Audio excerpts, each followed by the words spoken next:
Hello and welcome to this RedMonk conversation. My name is Kelly Fitzpatrick, Senior Analyst at RedMonk, and with me today is Avni Khatri Fein, Senior Director of GitHub Education. Avni, thanks so much for joining me on the Monkcast. Hey, Kelly, it's so great to be here with you. I'm excited to share what we're doing at GitHub Education to contribute to our aspiration to reach 1 billion developers. 1 billion developers? Yes. That's a big number. I like that number. Avni, as someone who has followed GitHub Education for quite some time, I was super excited to actually meet you in person at GitHub Universe this past year. I'm delighted to have you on the show. But for folks who are not as familiar with GitHub Education, can you talk a little bit about what it is? How does GitHub Education relate to GitHub? And what does it mean for teachers, students, and the like? First, I was so excited to meet you too at GitHub Universe, and it's so excited to speak with people who are passionate about education and helping students who are outside of GitHub Education and outside of GitHub. So thanks for taking the time and inviting me here. GitHub Education is about making it as easy as possible for anyone worldwide who wants to learn to code, to be able to code, and providing them the resources to do so. We want to bridge the gap between coding education and what it means to get to a tech career. Our offerings are accessible to everyone globally at no cost, and we have resources to support teachers, which I'll talk a little bit about later, and also with students and bringing students to the core GitHub platform. And as you know, generative AI is such a hot topic right now. We consider Copilot to be like a stepping stone to accelerate the learning process and just really believe in helping people change their own lives through technology and with GitHub Education. And I love that you start off with, okay, GitHub Education, it's about like reaching anyone who wants to do this, not just people who like, I'm a student going to a school or I'm officially a teacher. So I love that. And I feel that your goal of reaching 1 billion developers is attainable in that context. I hope so, at least. I think it's still, you're considering like 1 billion developers is 1/8 of the world's population. So I do think we have to think beyond the traditional constructs of CS and computer science and potentially even the traditional constructs of educational institutions and saying, what does it take to reach people outside of CS? What does it take to reach people who may not have access to all the resources that we are so privileged to have access to? It's like, what does it mean to make that possible? Yeah, absolutely. And so going back to your comment about generative AI being a hot topic, since ChatGPT dropped in November 2022, which was just in time for finals for many of my friends who are in the education space, there has been so much buzz around generative AI, like everywhere, but especially within the education space. Introductions of coding assistants like GitHub Copilot, the OG Copilot, has made the conversation around computer science education in particular very interesting, with some people even claiming that computer science is dead.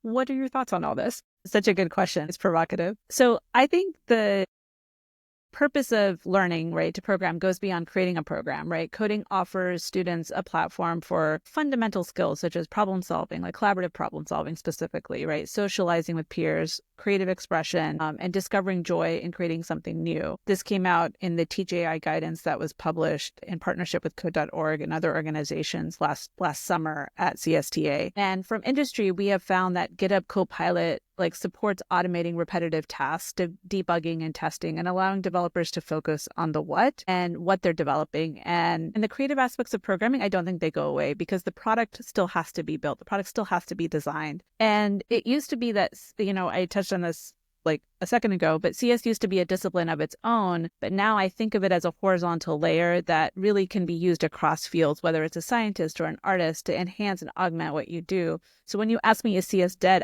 My response is a resounding, absolutely not. It's expanding and evolving. And I think of it similar to the calculator analogy that, when calculators first came about, I think there was a lot of concern about math needed. Do people still need to know algebra, right? And I look at it as, yes, you still need to know math. And it's not thinking about math as a career itself, but how it supports a career, right? Like, how does CS support a career regardless of what field you're in? And I love the point about computer science having kind of expanded across disciplines and even made coding in more general being this type of skill like writing or other forms of communication that they can be a field of study in and of itself, but it's also something that you need to know how to do in order to thrive in all of these different areas. And I think But I think it's also important to kind of point out that in addition to, say, computer science or coding as something that people formally study and the like, that there are a number of other paths to becoming a developer, whether you're a professional developer or not. To your mind, how is generative AI impacting these kind of broader career pathways for the next generation of developers and how they kind of onboard, into different aspects of their careers? I think that's a really good question. And I think a lot of that, honestly, just I think still has to be figured out. But the way I look at it is we're not just targeting the classroom, right? We're not just targeting, and specifically, we're not just targeting the CS classroom. We're speaking to a broader audience. We want to understand how to use AI in any discipline. And I think it's a partnership with people who are experts in those disciplines and us who may be experts in the technology to say, how can AI help you succeed and accelerate your work, right? And I think that it goes to speaking to having an early start, right? We have GitHub Spark, which helps you go from 0 to 1 very rapidly with natural language. And so looking at avenues to say, hey, you don't have to understand everything under the hood in order to develop a product, and working with other disciplines to say, well, what is the right way to actually use AI or technology in your discipline? So I see it as it's more of an avenue that opens, or it's a channel that opens up possibilities, right? Not something that makes or reduces possibilities. And I have to say, GitHub Spark is definitely something that caught my eye at Universe. Cool. Yes. So note to self to put at least a link to that, to information about that in the show notes. Yes. Or maybe we need to have a full podcast episode about that in the future. I'd love to. I've done so many little tests with GitHub Spark just to say, can I build this app? Can I build this little form and see how long it takes me? And I know I saw that on my Blue Sky account. I think you liked one of my posts, but that little upload to USB app that I built for Internet in a Box recently over the winter holiday, I did a prototype of it with GitHub Spark. So I was super excited by that. Yeah. So we'll definitely get some links in the show notes to all of this, and then maybe future conversations as well. But so back to, I think, just generative AI more broadly, in a lot of ways, generative AI is still in early stages. We're kind of, I think, just at the tip of the iceberg of what is possible. To your mind, how does this affect how we think about AI and education? Specifically, what should be made available in the classroom versus outside? And also perhaps the different roles that AI may play in, say, professional and educational use. Yeah. And I think for that, I would refer to looking at, so there's an HBR article that came out a bit ago called A Sports Analogy for Understanding Different Ways to Use AI. And that provides an analogy of how AI can be used, right? It can be used as a steroid, a sneaker, and a coach. And you can say, hey, I just want the answer. I'm going to just take the steroid, going to figure it out, and I want the answer. And there may be certain cases where you're a professional developer in a professional space, you already have the basics and you just need to solve the problem. And that may be the right way to go. At its best, though, I think in the educational space, AI can augment people's skills over time and make them more productive. And if you use it as a coach, you're also at the same time learning the fundamental underpinnings of the technology itself. So it's not just about getting the answer. It's not just about, saying, I want to be faster. But it's also about saying, hey, help me learn. And in a way now, it's so exciting that we have Copilot Chat, where you can tailor the learning to the learner itself. You ask the questions that kind of help the learner based on the learner's context, right? So at university, you may have also seen Learning Sandbox, which was prototyped on stage by Amelia. And that was amazing because you could say that, hey, my learning journey is dependent on where I am today and not on this broad spectrum of, hey, it's not one size fits all, but it's hey, based on what I know today, these are the questions I have. And the system kind of modifies its learning journey for me personally. And that was, to me, that's one of the most appealing parts of AI and how we can all choose how to learn. Another thing I heard recently was, and this was from someone I was speaking with externally, with just how AI can actually be a safe space. To learn in a public forum and ask questions is so hard, right? It can be extremely hard to do that and make yourself vulnerable to, not feel stupid in a public forum or a class of 30 or 300. And AI kind of can provide a safe avenue to ask questions and learn at your own pace in a very honest, vulnerable way. Yeah, I think even beyond classrooms, even just public forums where developers have traditionally asked questions, I think we've seen changes in how that has been used simply because you make yourself vulnerable when you ask a question and you have to worry about how people are going to react to it. Whereas, generative AI does not necessarily have that same type of reaction. Yes. And so speaking to the kind of the generative AI being able to kind of democratize coding or making things more available to people, what are your thoughts in terms of it making the barrier of entry in some way like lower in order for folks to kind of get into these kind of coding centric areas and spaces? So as you probably know, I'm very passionate about lowering barriers and access to technology in general. With my prior work at Kids on Computers, now with Internet in a Box, really want to make coding available to all. And I think GitHub Education and GitHub overall, it provides the right resources and tools to do that. Like we ultimately believe tools like Copilot can lower barriers to entry and help more people join the field of software development or enhance their own fields and other disciplines. We make GitHub Copilot free to students, teachers, and maintainers. And students don't need a PC to get started on a development environment, which greatly, I think, also lowers barriers where we see mobile use is more prevalent. So Copilot on mobile provides a similar level of access. There was a great initiative from our CELA partners, Git Commit Uruguay, where we helped underserved students learn the basics of AI and build AI-powered projects. And that's like an example of the kind of work we're doing to ensure AI can be used to lower barriers to entry rather than create new ones. Yeah. And one thing that I was very excited to learn about you and your role at GitHub Education is that you get to go to a lot of hackathons. I think maybe you were very recently at a hackathon. To your mind, have you seen, since the advent of the age of generative AI, are there any changes in the types of projects or project strategies prevalent in the hackathons that you've attended? That's a great question. So I recently did get to go to a major league hackathon event called NW Hacks. And first of all, I have to say, from the time when I was a student and putting together these types of events to what I observed at the University of British Columbia, it was mind-blowing, right? There's over, I think, close to 700 students there. The event was completely managed by students, like a student committee that was putting together this whole large event.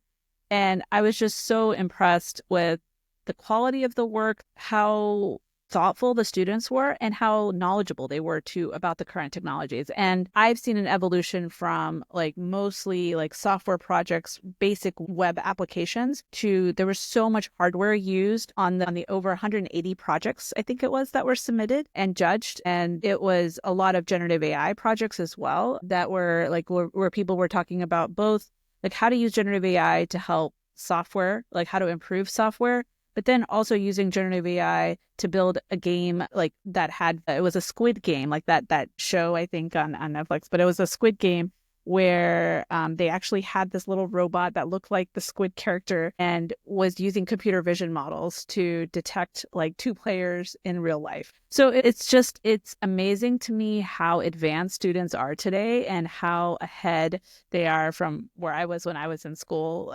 many, many years ago. Yeah, it does sound like the complexity of the projects, but then also the role that students are playing in actually organizing these events and running these events.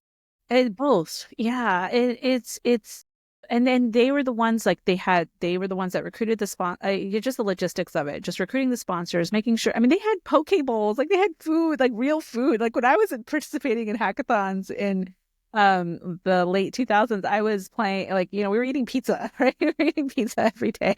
But no, they had real breakfast and lunch and dinner. They also had workshop sessions. So we actually did a session on GitHub Copilot there.